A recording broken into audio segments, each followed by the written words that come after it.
A word from the Almighty, and it comes from the book of 1 Peter chapter 1 and verse 17, and it says, "And if you call on the Father, who without partiality judges according to each one's work, conduct yourselves throughout the time of your stay here in fear."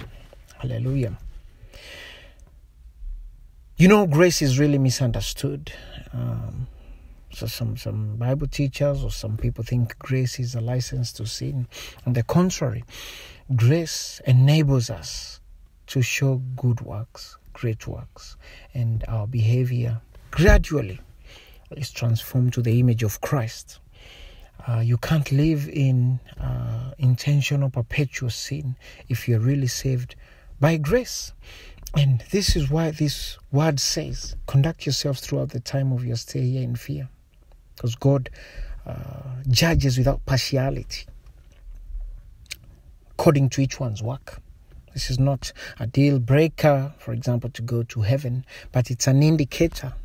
If you're saved by grace, you'll hate sin. Doesn't mean you'll never sin or you'll be perfect, but you'll not live in habitual sin.